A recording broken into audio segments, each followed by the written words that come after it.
जय हिंद प्यारे साथियों, स्वागत है आपका अपने परिवार सुनामी क्लासेस में। प्यारे साथियों, आज हम आरपीएफ कांस्टेबल एंड एसआई के लिए जो रीजनिंग का मेरे भाई सिलेबस होगा उसके लिए डिस्कस करने वाले हैं। एक एक पॉइंट आपके लिए महत्वपूर्ण होगा, यहाँ पर मैं आपके लिए जो बताऊंगा। तो भाई वीडियो के लिए अंत तक देखिएगा। आपके लिए यहाँ पर मैं एक एक क्लास के लिए डिस्कस करूँगा कि कौन सी क्लास के लिए किस टाइम लेना है।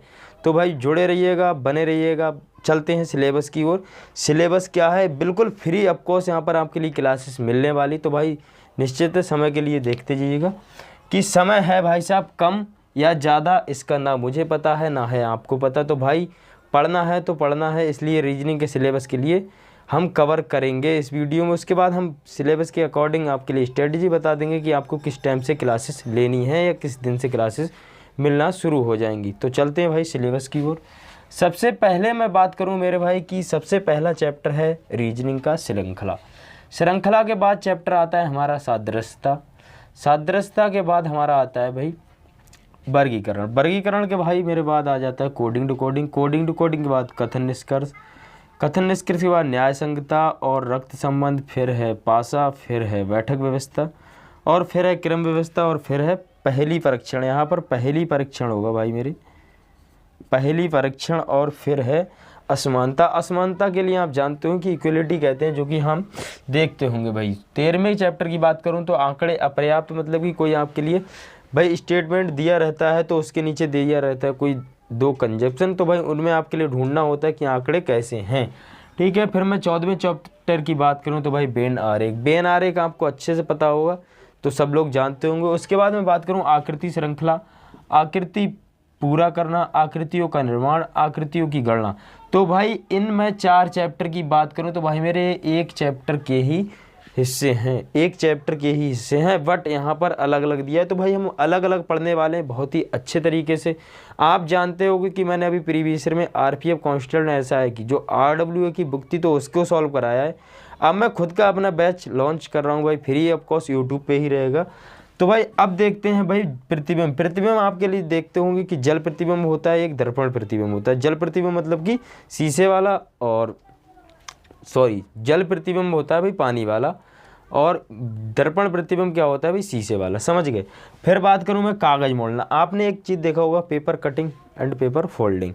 तो भाई कटिंग मतलब कि जब हम पेपर को काटते हैं तो उसे इकट्ठा करते हैं तो वो क्या बन जाता है, वो फोल्डिंग हो जाता है। जो काटते हैं क्या करते हैं भाई, कागज़ मोड़ना और कागज़ काटना। इस चैप्टर के लिए यही। तो भाई अब मैं बात करूं कितने पार्ट हो गए हमारे पास, टोटल चैप्टर हो गए हमारे पास 20। अब 20 चैप्टर की आपके लिए मैं एक एक स्ट्रेटजी बता रहा हूं, तो भाई देखिएगा।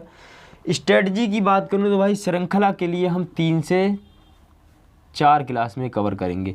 हो सकता है 2 क्लास भी हो जाए, या हो सकता है 4 क्लास भी हो जाए, एक आध क्लास उधर उधर आप लोग देखिएगा। ठीक है। फिर मैं असमानता की बात करूं, सादृश्यता की बात करूं तो भाई 2 से 3 क्लास होंगी। वर्गीकरण की बात करूं तो 3 से 4 क्लास होंगी। कोडिंग टू कोडिंग की बात करूं तो 4 से 5 क्लास होंगी। कथन निष्कर्ष की बात करूं तो 3 से 4 क्लास होंगी। न्याय संगतता की बात करूं तो मेरे भाई 5 से 6 क्लास होने वाली है। रक्त संबंध की बात करूं तो 5 से 6 क्लास होंगी। पासा की बात करूं तो 3 से 4 क्लास होंगी। बैठक व्यवस्था की बात करूं तो 4 से 5 क्लास होंगी। क्रम व्यवस्था की बात करूं तो 2 से 3 क्लास होंगी। और पहली परीक्षण की बात करूं तो भाई मेरे 4 से 5 क्लास होंगी। असमानता की बात करूं तो 3 से 4 क्लास होने वाली हैं। आंकड़े अपर्याप्त की बात करूं तो भाई 3 क्लास से 4 क्लास एफिशिएंट होंगी। बेन आरेख की बात करूं तो भाई 4 क्लास से 5 क्लास होंगी। आकृति के लिए बात करूं तो भाई इनके लिए हम 2 से 3 क्लास में समेट रहे होंगे। और आकृति पूरा करने के लिए 2 से 3 क्लास में। यहाँ पर इसकी बात करूँ तो 2 से 3 क्लास में, और इसके लिए 2 से 3 क्लास में। प्रतिबिंब की बात करूँ तो भाई इसके लिए 4 से 5 क्लास होंगी। कागज़ मोड़ना की बात करूँ, कागज़ काटना की बात करूँ तो इसके लिए भी 4 से 5 क्लास होंगी।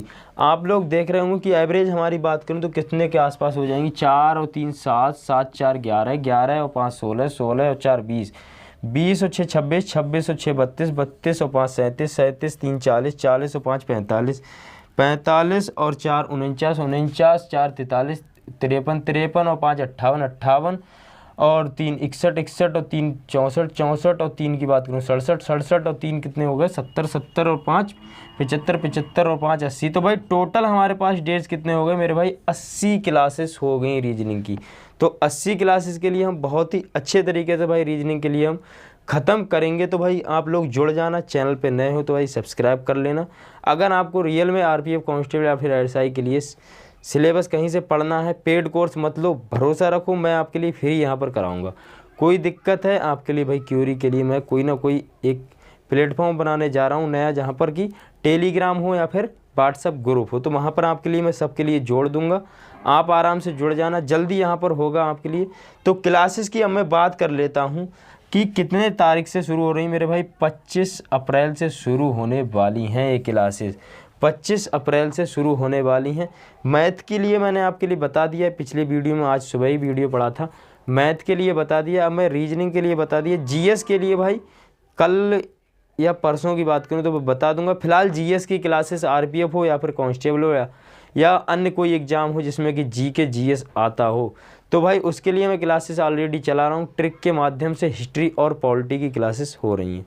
तो भाई इतना बात आप लोग जान गए होंगे कि भैया यहाँ पर पढ़ोगे तो भाई सिलेक्शन 100% होगा ही होगा। मेहनत करेगा भाई उसका होगा सिलेक्शन, चाहे वो कोई हुआ भाई। तो आप लोग के हाथों में भाई मेहनत करना, और मेरा काम है भाई पढ़ाना। तो आप कितना पढ़ पाते हैं और कितनी मेहनत कर पाते हैं तो आप उतने ही सिलेक्शन के पास जाएंगे। तो भाई मैं यहीं पर आपके लिए वीडियो के लिए समाप्त करूंगा। रीजनिंग का सिलेबस यहीं पर है, 20 चैप्टर हैं, कमर कस लो आराम से। 25 तारीख से क्लासेस शुरू हैं। तो यहीं पर वीडियो के लिए अंत करूंगा मैं। जय हिंद, जय भारत, जय मां सरस्वती।